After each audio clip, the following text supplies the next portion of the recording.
Gostaria de dar boa tarde a todos, bem-vindos, pessoas que vieram para o mutirão e especialmente para o Congás, né, que é um evento semestral do Departamento de Comunicação, e nós, nessa edição, estamos fazendo coincidir com o mutirão e aproveitando para se criar uma nova atração, uma nova atividade, um novo encaminhamento para as ações do próprio mutirão, né, que é um evento, né, o maior evento de comunicação da Igreja Católica, aonde nesse encontro se gera muita informação, se colhe também, e a nossa preocupação é que essa informação se transforme e perpetue de alguma forma. E essa é a tarefa da academia. Então, realizar o Congás, ou seja, dar gás na pesquisa em comunicação, com uma característica muito importante, em qualquer nível, em qualquer estágio. Eu posso apresentar no Congás experiências que carecem de reflexão, com possibilidade de propagação, assim como eu posso apresentar experiências e reflexões em diferentes estágios.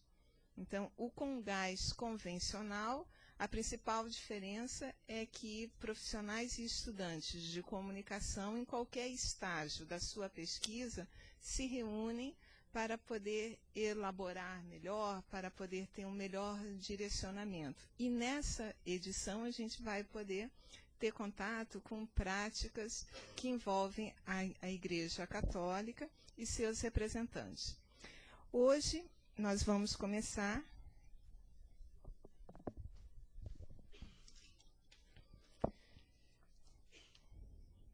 eu vou convidar a Vanessa Figueiredo, que é mestranda da PUC.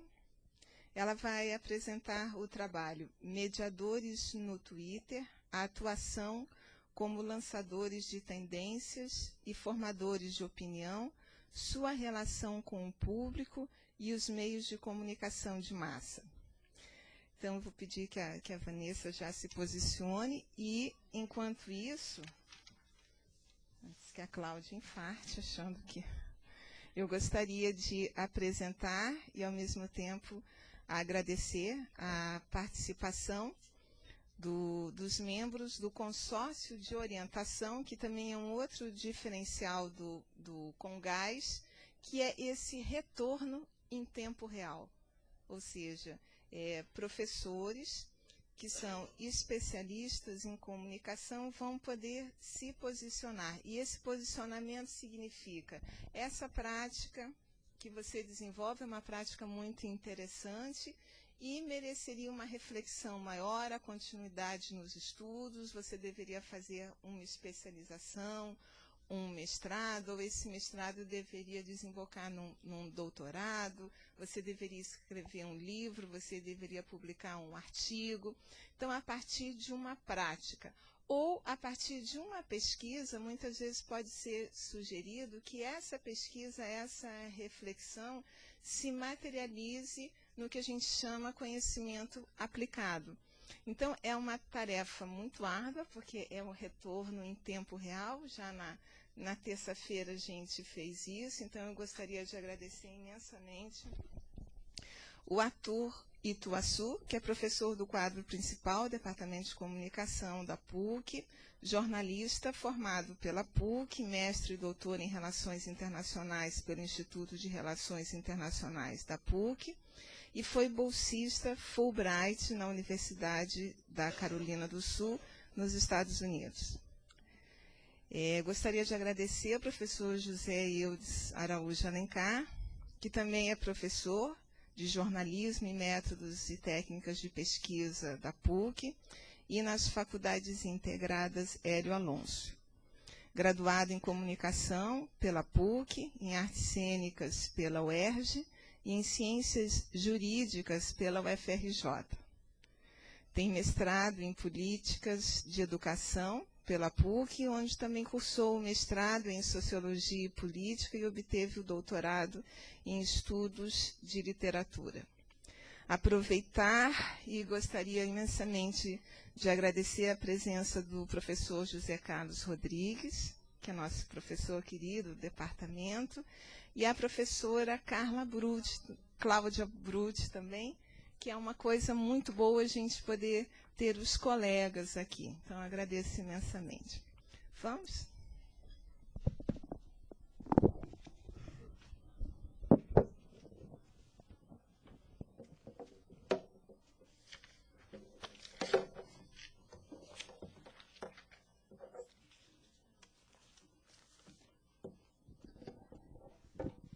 Boa tarde. Eu sou mestranda, como a professora Sandra falou, do programa aqui da PUC, e eu comecei agora terminei o primeiro período agora, então o que eu vou apresentar foi o projeto que eu apresentei para cá, para o processo seletivo. E eu vou começar a minha apresentação, né, com duas questões que movimentaram todo o trâmite de elaboração do projeto, né. Eu comecei a ver a dinâmica de redes sociais, essa interação toda, todo o burburinho em volta desse processo, e eu levantei duas questões, né. Existiriam, né, mediadores em sites de redes sociais, e esses mediadores seriam os novos lançadores de tendência, formadores de opinião, e essas duas questões movimentaram toda a elaboração do processo. E nós sabemos, né, vemos que as tecnologias da comunicação, da informação, têm interferido bastante nas relações sociais, né, tem trabalhado essa nova dinâmica, tem feito com que as pessoas repensem todo o processo, que a gente pode considerar que os meios de comunicação de massa são os suportes para os produtos da indústria cultural. Então, de modo para adequar a essa nova dinâmica, né, no processo de transição entre o que seria, né, a cultura tradicional e a indústria cultural, eles trabalharam na ordenação de um processo para que as pessoas pudessem assimilar e encarando a cultura como um produto, né, um produto, um bem de consumo que cada um teria o direito de comprar, adquirir e ter a sua parcela um pedacinho desse bem no processo. E considerando essa dinâmica, né, a gente poderia colocar os meios de comunicação atuando nas mediações simbólicas desse processo de consumo, né, ordenando a opinião pública, trabalhando com tendências, estimulando o consumo nos diferentes aspectos.